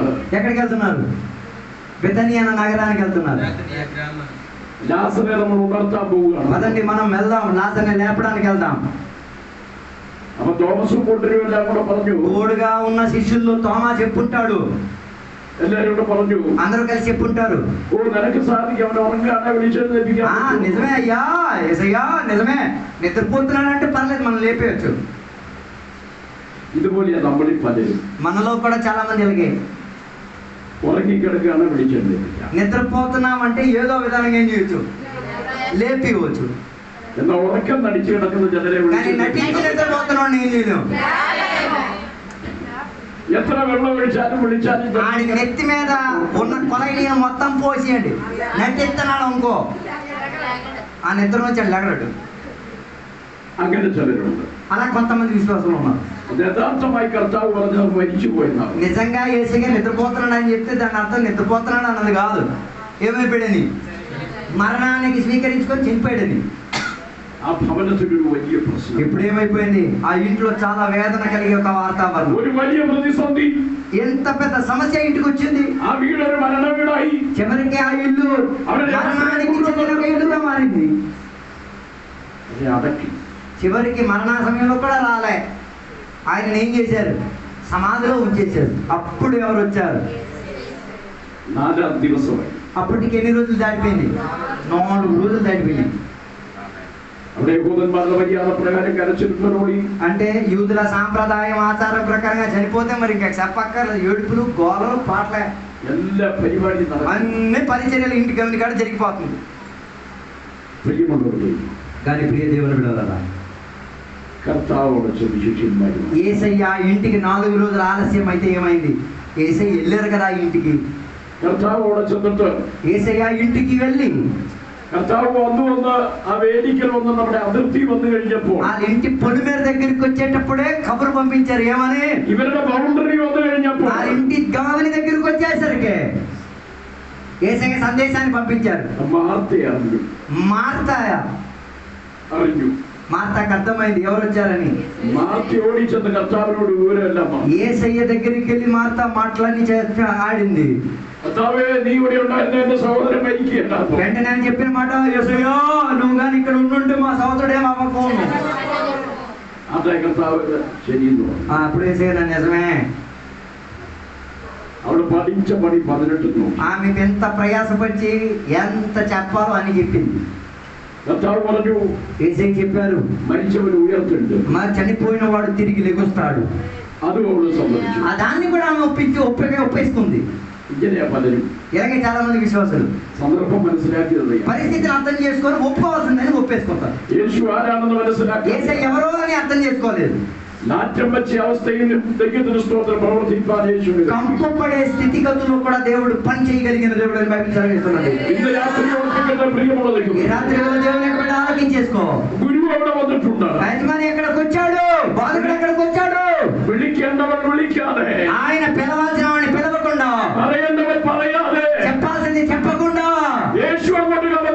యేసయ్య అక్కడికి వెళ్ళలే. ఈ రోజు రాత్రి వేళ ఇలా నీ పరిస్థితి ఉంటే యేసయ్య రావాలి అంటే, యేసయ్య నీ విషయంలో గుర్తింపు చెందాలి అంటే నువ్వు చెప్పాల్సింది చెప్పాల్సిన విధానంగా చెప్పాలి. మంటలైన హృదయముతో చెప్పాల్సిన సందేశాలు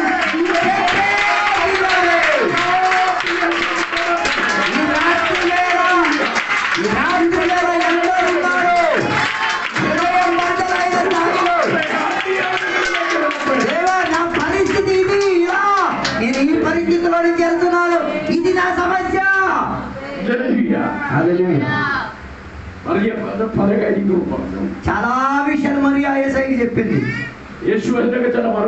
యేసయ్య దానికి జవాబులు కూడా చెప్పారు.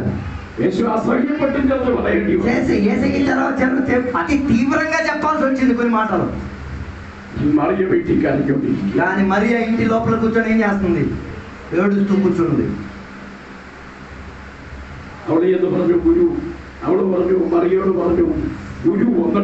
మరియా దగ్గరికి వెళ్ళి పరిగెట్టలు ఏం చెప్పారు, నిన్ను ఎవరు పిలుస్తున్నారు, బోధకుడు పిలుస్తున్నాడు, నీతో మాట్లాడాలనుకుంటున్నాడు. బోధకుడు వచ్చాడు, నిన్ను పిలుస్తున్నాడు. ఈ రాత్రి వేళ వాక్యం ఆలకిస్తున్న దేవుని బిడ్డ, నీ జీవితంలో ఉన్న సమస్యల మధ్యలో, నీ జీవితంలో కలిగిన నష్టం ఉంది కదా, వాటి మధ్యలో, నీ జీవితంలో ఉన్న సమస్యల మధ్యలో నువ్వు ఒంటరి వాడిగా ఉన్నావు కదా, ఎవరు ఈ విషయాలకు జవాబిచ్చి తీరడానికి బోధకుడు వచ్చాడు. ఈ రాత్రి వేళ నీకు బోధకుడు నీకు విడుదల ఇస్తాడు.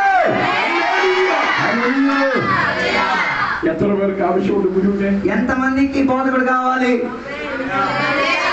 ఇలాంటి మంచి బోధకుడు ఎందరికి కావాలి? ఈ రాత్రి వేళ ఆయన నీకు బోధకుడేనా?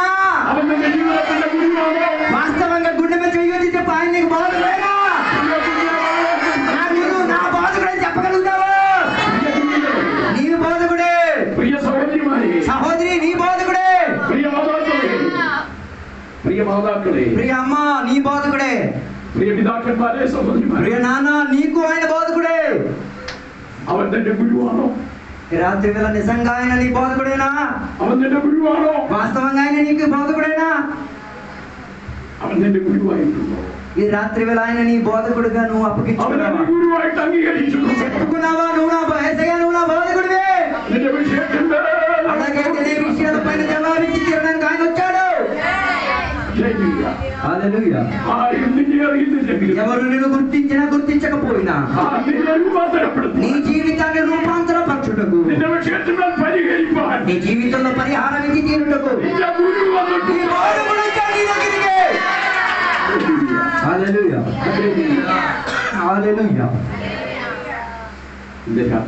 ఈ రాత్రి వేళ ప్రియ కుమారుడా కుమార్తె ఆలోచించుకో. నీవు ఆయనని గురువుగా బోధకుడిగా అంగీకరించేసావు కదా. నీ సహాయ పరిస్థితి ఆయనకు తెలుసు. ఇంకా నీ జీవితంలో భవిష్యత్తులో అలాంటి సమస్య మరి రాదు. నీ జీవితంలో చీకటైపోయిన విషయాలు ఉన్నాయిగా, అనేక వస్తువు విషయాలు నీ పట్ల సమాధైపోయింది కదా. కానీ ఒక విషయం అర్థం చేసుకో, ఎవరు వచ్చారు? బోధకుడు నీ దగ్గరికి వచ్చాడు. ఈ రాత్రి వేళ వాక్యం ఆలకించి ఎవరైనా ఆయన బోధకుడికి అంగీకరించినప్పటికీ రాత్రి ఒప్పేసుకొని చెప్పేసుకో, బోధకుడు అయిపో. ఈ రాత్రి వేళ నానా నిన్ను నేను బోధకుడిగా అంగీకరించలేదు, కానీ ఈ రాత్రి వేళ అంగీకరిస్తాను. ఒక్కసారి నన్ను బోధకుడిగా అంగీకరించడానికి నన్ను సహాయం చేయదేవా. నన్ను అలాగ బోధకుడిగా అంగీకరించి జీవించడానికి ఒక్కసారి సదుపాయం దయచేయదేవా. విశ్వాస జీవితంలో నువ్వు నాకు బోధకుడై ఉండి తీరాలి.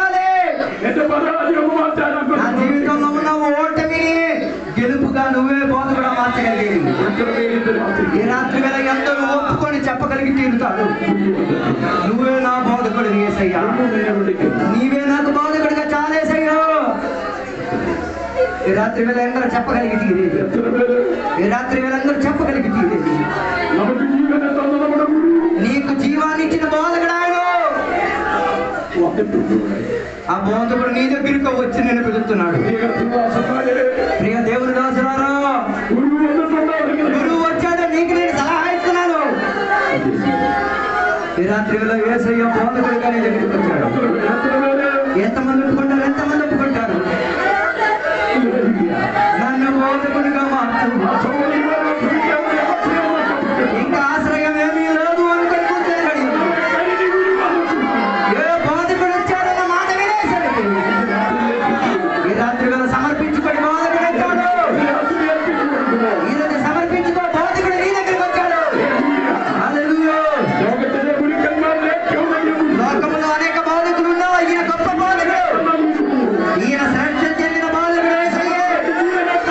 నీ దగ్గరికి పరిగెత్తించాడు, నీ విషయం ఆయన నీ దగ్గరికి వచ్చాడు నిన్ను రూపాంతరపరచడానికి. నువ్వు చనిపోయినందుకు తిరిగి నీకు బోధకుడు వచ్చాడు.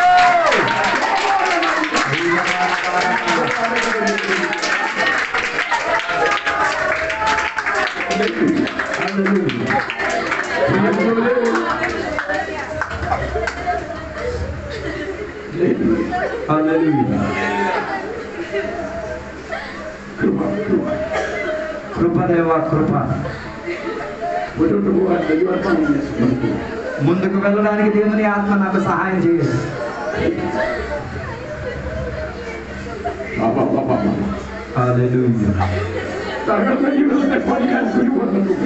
అయ్యో, నీ బద్దలైన జీవితాన్ని బాగు చేయడానికి బోధకుడు వచ్చాడు. నీ కన్నీళ్లను చూసేటప్పుడు ఏడ్చే బోధకుడు ఆయన. నీ విషయములన్నింటిలో ఆయన బోధకుడు అయ్యాడు. నువ్వు ఏడ్చేది చూసినప్పుడు ఏడ్చే బోధకుడు ఆయన.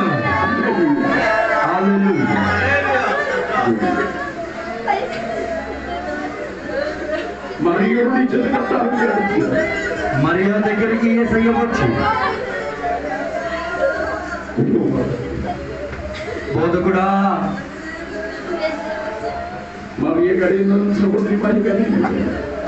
ఇద్దరు అక్కజల్లులు కలిసి ఏడుస్తున్నారు. యేసయ్యకి తెలుసు 4 రోజులయ్యింది లాజరు అన్న సహోదరుడు చనిపోయి. కంపు పట్టేసింది శవం.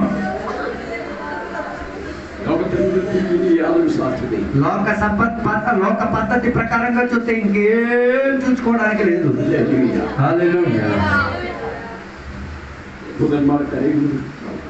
ఒక పక్క యూదులందరూ కలిసి ఏడుస్తున్నారు, అక్కడ కుటుంబీకులు కూర్చొని ఏడుస్తున్నారు. వెంటనే యేసయ్య కూడా ఏడుపు సహించలేక ఏడవడం ప్రారంభించింది. ఈ రాత్రి వేళ అర్థం చేసుకో, నీ గురు నీ విషయంలో ఏడవడానికి మనసు కలిగిన వాడు. నువ్వు ఏ విషయం కొరకు ఏడుస్తున్నావు కదా, ఆ విషయం కొరకు నీ బోధకుడు కూడా ఏడుస్తున్నాడని అర్థం చేసుకో. హల్లెలూయా. ఏడుపుతో యేసయ్య అడిగిన మాట, ఎక్కడుంచారు లాజర్ని ఒక్కసారి. ఈ రాత్రి వేళ యేసయ్య కొందరిని అడిగేది, ఎక్కడుంచారు నీ విషయాన్ని, నీ సమస్య ఎక్కడుంచారు, ఏంటిది? ఆ సమస్యను కాస్త చూపించగలుగుతావా? ఆ సమస్య బోధకునికి చెప్పగలుగుతావా?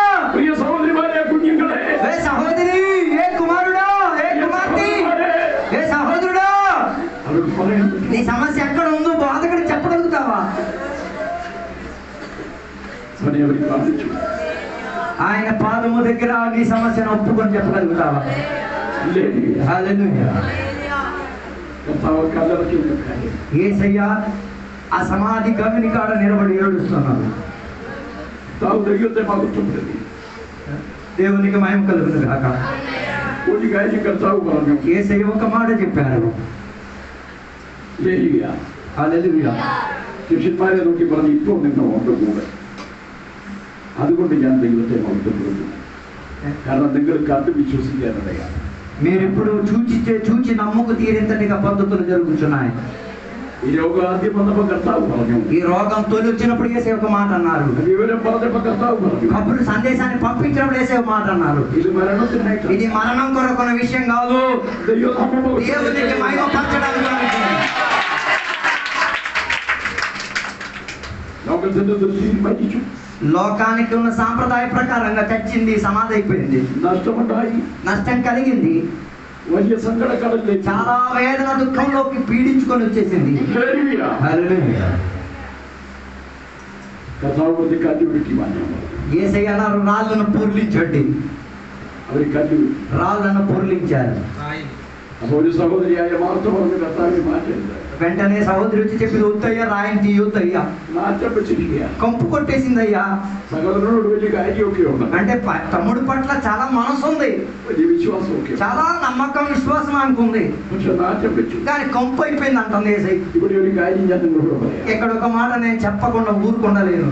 എത്ര പ്രിയമുള്ളവരാണ്, నీకు ఎంత ప్రియుడైనా పర్వాలేదు, కానీ മരിച്ചു കഴിഞ്ഞാൽ അടക്കി കഴിഞ്ഞാൽ, చచ్చిపోయి సమాధి చేసేసాను అనుకో, അല്ലെ അടക്കുന്നതിന് മുമ്പ് അതിന് കുറച്ച് കഴിഞ്ഞാൽ നാറ്റമാണ്. అది సమాధి చచ్చిపోయాడంటే కంపు కొట్టేస్తాడు ఎంత ప్రియుడైనా. നമ്മൾ കൈവിടും, మనం చేతులు ఎత్తేస్తాం. സ്നേഹമില്ലാത്തത് കൊണ്ടല്ല, దాని అర్థం వాడి మీద ప్రియత్వం లేదు అన్నది కాదు. സ്ഥിതി അതാണ്. మనం ఈ కాడి పట్ల ఏం చేయలేము, పరిస్థితి అలాగే అయిపోయింది. മരണത്തിനപ്പുറത്തേക്ക് കടന്നു വരുന്ന ഒരു വഴിയാണ്. అదే రీతిగా నరకానికి వెళ్ళి తీరుతున్న ఒక పద్ధతిలో మనం ఉండేవాళ్ళమే. నీవు నేను అక్కడి నుంచి తప్పింపబడ్డాము. നമ്മുടെ ഗുരു അവനാണ്. అందుకే ఆయన మనకు ఎవరయ్యాడు? బోధకుడయ్యాడు. അവന് കല്ല് മാറ്റി, వారు రాళ్ళు పొర్లించారు. వెంటనే యేసయ్య గట్టి శబ్దంతో పిలిచాడు, లాజరు బయటికి రా. മരിച്ചവൻ, చెడిపోయిన వాడు ജീവനോടെ జీవముతో సమాధిలో పొర్లించి వచ్చాడు బయటికి. మొత్తం కట్లతో కట్టబడి ఉండే మనిషిగా അവരോട് കെട്ടോ ఉన్నవారు అక్కడ ఉన్నవారికి అన్నారు, కట్లు మొత్తం ఏం చెయ్యండి, చెప్పి బయటికి రండి. ఈ రాత్రి వేళ యేసయ్య చెప్పేది, యేసునే కూడాదొక కట్టుబడి, యేసయ్య నీకు కట్టబడిన కట్టులను తెప్పమని ఆదేశిస్తాడు. నీ కట్టులను చూసి తెప్పడానికి యేసయ్య ఆదేశం ఇస్తున్నాడు. ఈ రాత్రి వేళ నీ కట్లను తెగొట్టేసుకో. కట్ల విషయం గురించి మాట్లాడాడు. గురువుడు స్వాతంత్ర్యమై నిలబడే ఉపదేశం, బోధకుడు మీ విషయంలో ఆలకించడానికి ప్రారంభించాడు. ఏక నీ జీవితంలో అన్ని విషయంలో ఆయన పరిహారం చేసేస్తున్నాడు.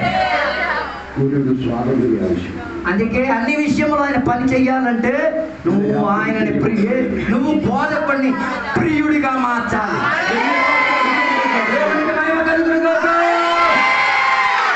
అనేకులు విశ్వసిపాలంటే, అనేకులు యేసయ్యను నమ్ముకోగలిగితే ఈ రాత్రి వేళ ప్రియుడాన్ని చేస్తావా బోధకుడిని? അവൻ നമ്മുടെ ജീവിതത്തിൽ വന്നു, ఆయన మన జీవితానికి వచ్చాడు. ఆ యేసునే, ఆ యేసయ్యను, ఆ గురువునే, ఆ బోధకుడును ఇంత రాత్రి ఎత్ತರ వేరు. ఈ రాత్రి వేళ ఎంత మంది అంగీకరించి స్వాతంత్ర్యం ఆయనకి ఇస్తారు? అలాగా ఆయనకి సదుపాయం చేయడానికి సహాయం దయచేయి. ఆ గురువుని జీవించాలి, ఆ బోధకుడి కోసం జీవించడానికి, ఆయన వాక్యాన్ని అత్తుకు తీరడానికి, ప్రేమించి తీరడానికి, ఆయన చిత్తాన్ని నెరవేర్చుకోవడానికి. గురువా నువ్వేం చెప్తావో అది నేను చేస్తానని ఒప్పుకుంటావా? ఈ రాత్రి మీద వాస్తవంగా అందరూ చెప్తారు. గురువు బోధకు ఈ రాత్రి వేళ ఎక్కడికి వచ్చాడు? నిన్ను పిలుస్తున్నాడు. ప్రియులారా, ఆ గురు బోధకుడు నీకు ప్రియుడు. మన కష్టాలు తీరిపోయే గడియది, మన బరువులని తీరిపోయే గడియది. ఆయన మనల్ని చేర్చుకు తీరడానికి మేఘారూపుడై వస్తున్నాడు. అందుకే వాటి గురించి ఇప్పుడు కూడా సాక్ష్యం చెప్పబడుతున్నది. ఈ వచనങ്ങളాలి, ఈ వాక్యాల ద్వారా అవసరం. దేవుడు మీ అందరిని దీవించుడుగా. మమ్మల్ని గుర్తుపెట్టేటప్పుడల్లా మా కొరకు ప్రార్థన చేయాలి. రేపు పొద్దున మేము తిరిగి మా ఊరికి మేము వెళ్ళిపోతాం. దేవుడు మరలా పంపిస్తే మరలా వస్తాను, మరలా మీతో కలుస్తాను, వాక్యం బోధిస్తాను. ఆ బోధకుని యొక్క మాటలను జాగ్రత్తగా పట్టుకోండి. దేవుడు మనలందరినీ కూడా దీవించడం కాదు. అందరినీ కళ్ళు పంచుకుందాం. ఈ రాత్రి వేళ దేవుని యొక్క సన్నిధిలో సమర్పించుకుందాం. బోధకుడు మన దగ్గరికి వచ్చాడు. ఆయనకి నీ జీవితాన్ని ప్రాణాన్ని అప్పగించేసుకో. అందరూ ఒక నిమిషం దేవుని సన్నిధిలో అప్పగించుకుందాం. ప్రార్థన చేసుకునే ముందుగా వ్యక్తిపర జీవితాన్ని బోధకుడు చేసి ఇచ్చేస్తాం. ఆయన నీ జీవితానికి మార్పు చెందిస్తాడు. ఆయన నీ పద్ధతులన్నింటిలో కూడా గొప్ప కార్యాలు చేయగలుగుతాడు. చచ్చిన విషయమైన బతికి తీరుతాడు. కంపు కట్టిన దానిని దేవుడు తిరిగి రప్పించగలుగుతాడు. సమాధిలో ఉంచిన దానిని దేవుడు తొలగించి తీరుతాడు. కట్టిన కట్టులను దేవుడు తగ్గట్టు తీరుతాడు. అలాంటి గొప్ప బోధకుడు ఆయన. అందుకే రాత్రి వేళ అప్పగించేస్తున్నాం. మన మధ్య పాత్ర ప్రార్థన చేసి ఆశీర్వాదం.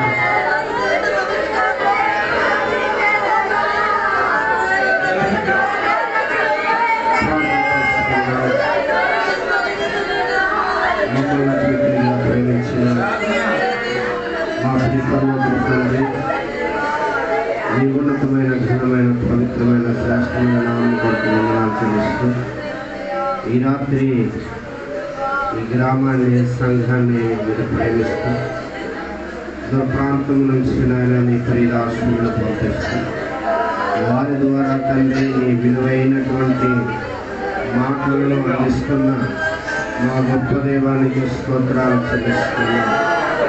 అయ్యా, మొదటి వర్తమానం ద్వారా నువ్వు మాట్లాడి నీ మాటల కొరకు వందనాలు చెల్లిస్తున్నాం. దేవానికి వందనాలు. దేవా, ఒలీవాకున్నటువంటి ప్రాముఖ్యత ఎంత గొప్పదో మాతో మాట్లాడుతున్నాం. దావీదు గారు, నేనైతే నీ మందిరంలో పచ్చని ఒలీవ మొక్క వలె ఉన్నాను, చెట్టు వలె ఉన్నాను అని చెప్పినటువంటి నా విషయం కొరకు నీ ప్రియదాసులు ఆనంద గారితో మరి మాట్లాడిన ప్రతి మాటను బట్టి నీకు వందనాలు చెల్లిస్తున్నాను. నిజమే తండ్రి, నీవైతే మా కొరకు తండ్రి దేవా నాయన, నీవు నీ యొక్క రక్తమును చెమటగా మార్చి దేవా ప్రభా నీవు మా కొరకు గెత్సేమనీలో ప్రార్థన చేసి, ఓ తండ్రి నీకు స్తోత్రాలు చెల్లిస్తున్నాం. అయా దేవా, అక్కడే మీరు ఆగిపోక ప్రభా మా కొరకు తండ్రి గర్భాతికి వచ్చారు. మీకు స్తోత్రాలు చెల్లిస్తున్నాం. అక్కడితో నీ ప్రయాణం ఆకపా ప్రభువా. ఇదిగో తండ్రి, ఓ తండ్రి కల్వరికి వచ్చారు. మీకు స్తోత్రాలు చెల్లిస్తున్నాం. దేవా, మా కోసం తండ్రి ఆ యొక్క భారమైన సిలువల తండ్రి మీరు ఎక్కడ ఆపక మా కోసము మోయగలిగి తండ్రి, ఓ తండ్రి నీకు స్తోత్రాలు చెల్లిస్తున్నాం. ఇదిగో నాయన, మీరు మోయించున్నటువంటి ఆ సమయంలో కురీనీయుడైన సీమోనికి దేవా సిలువ మోసే భాగ్యాన్ని మాకు ఇచ్చినందుకు వందనాలు. కనుక ప్రభా దేవా, మా జీవితంలో కూడా తండ్రి నాయన నీ సిలువను మోసుకొని భాగ్యాన్ని మీరు ఇస్తున్నందుకు వందనాలు చెల్లిస్తున్నాం. దేవా, స్తోత్రాలు చెల్లిస్తున్నాం. అయ్యా, ఇదిగో మా కోసం తండ్రి నీవైతే దంచబడినటువంటి నాయన ఇదిగో ప్రభువా ఒలీవ నూనె కోసం మాట్లాడా దేవా. ఆ యొక్క దంచబడిన నూనె ప్రభువా దీపం వెలగాల, అది నిత్యము వెలగాల. అచ్చమైనటువంటి ఒలివ ఓ తండ్రి నాయన గింజలు ఓ దంచబడాలి ప్రభువా. నీకు స్తోత్రాలు. మా కోసం తండ్రి నీవు దంచబడినటువంటి అయా ఒలివ నూనె వలె తండ్రి మమ్మల్ని వెలిగించడానికి ప్రభువా మా కోసం నువ్వు చెల్లించినటువంటి అయ్యా నీ యొక్క రక్తమును బట్టి ప్రాణమును బట్టి నీకు వందనాలు చెల్లిస్తున్నాం. మేము నిత్యము వెలగాలన్నటువంటి గొప్ప సందేశాన్ని ఇచ్చావు. నీకు స్తోత్రాలు. అయ్యా, నీవు లోకానికి వెలుగై ఉన్నావు దేవా. నీవు నాయన మా కోసం మరణించి అయ్యా వెలుగులేనటువంటి మమ్మలను ప్రభువా వెలిగిస్తున్నావు తండ్రి. నీకు స్తోత్రాలు. భక్తుడు దావీదు చెప్పినట్లుగా ఇదిగో నా దీపాన్ని వెలిగించువాడు నీవే అన్న మాట కొరకు వందనాలు చెల్లిస్తున్నాం. అయినా మేమందరము వెలిగే దీపాలుగా ఉంచమని అడుగుచున్నాం. ఏ యొక్క సుడిగాలి కానీ జడివాని కానీ మా దీపాలు ఆరకుండా ప్రభా నిత్యము వెలుగుతూ ప్రకాశించే జ్యోతుల వలె మమ్మలను ఉంచమని ప్రార్థన చేస్తున్నాం.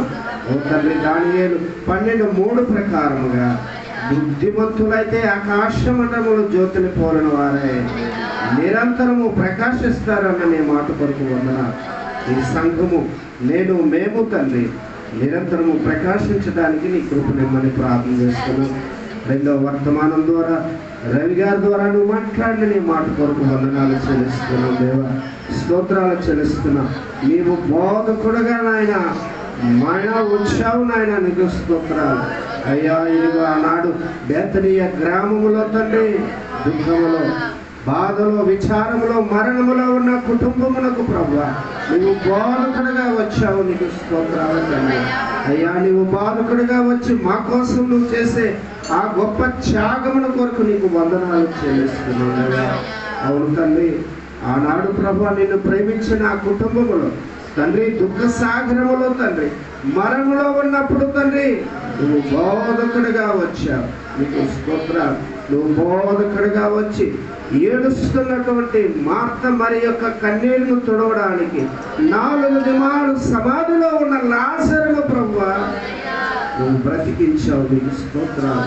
పాపముల చేత అపరాధముల చేత చచ్చిపోయినటువంటి మమ్మలను తండ్రి నీవు బోధకుడిగా వచ్చి మమ్మల్ని బ్రతికించావు, నీకు స్తోత్రాలు చెల్లిస్తున్నాం తండ్రి. పాప బంధకాలతో తండ్రి బంధించబడినటువంటి మమ్మల్ని విడుదల చేయడానికి నీవు బోధకుడిగా మా కోసం వచ్చాను ఆయన. లాజరు కట్లు ఎలాగైతే ఇప్పబడ్డాయో ఈ రాత్రి అపవాది వేసిన ప్రతి బంధకం నజరేయుడైన యేసు నామములో తెంపబడును కాకని ప్రతి వారి బంధకాలు తెగిపోవును గాక, నీకు స్తోత్రాలు చెల్లిస్తున్నా. ఇంకెవరు ఈ బంధకాలలో ఉన్న ఈ రాత్రి ఈ సందేశములు వరకండి ప్రతి బంధకము అయ్యా యేసు నామములో తెగిపోవును గాకని ప్రారంభించారు. ఆనాడు 18 సంవత్సరాల నుండి అపవాది చేత బంధించబడినటువంటి నాయన ఆ యొక్క తండ్రి ఆ యొక్క దురాత్మ పట్టినటువంటి బలహీనపరిచినటువంటి ఆ దెయ్యపు బంధకాలలో బంధించబడినటువంటి ఆ స్త్రీకి నువ్వు విడుదలిచ్చినట్లుగా ఈ సందేశం విన్నటువంటి ఎవరి జీవితంలో ఎన్ని సంవత్సరాల నుంచి అపవాది బంధించి ఉండదో ఈ రాత్రి గొప్ప విడుదల నేను ఇచ్చినందుకు నీకు వందనాలు చెల్లిస్తూ ఇదిగో ఇందుకు ప్రతినిధిగా ఉన్న మీ ప్రియాశులు జానయ్య గారిని బట్టి అదీత్ బాబును బట్టి స్థానిక దైవజనులను బట్టి నీకు వందనాలు చెల్లిస్తూ విత్తబడినటువంటి మాటలు నాయన ప్రతి వారి యొక్క జీవితంలో అద్భుతమైన రీతిగా నాయన పని చేయడానికి నిత్యము వెలిగే దీపాలుగా ఉండటానికి మరణములో ఉన్నటువంటి లాజరును బ్రతికించిన రీతిగా ఈ రాత్రి అనేకులు తండ్రి బ్రతికించబడ్డానికి నీ కృపను మాకు ఇచ్చినందుకు వందనాలు చెల్లిస్తూ నజరేయుడైన యేసు నామములో ఈ ప్రార్థన సమర్పిస్తున్నాము తండ్రి. మన పరమ తండ్రి అయిన దేవుని యొక్క ప్రేమ, మన రక్షకుడు మన ప్రభు అయిన యేసుక్రీస్తు వారి యొక్క కృప, పరిశుద్ధాత్మ యొక్క సన్నిధి, సహాయము, కాపుదల, భద్రత వర్తమానం అందించినటువంటి దైవజనులకు వాక్యం విన్నటువంటి మనందరకు ఆయన కృప తోడుగా ఉండి నడిపించునుగాక. ఆమేన్.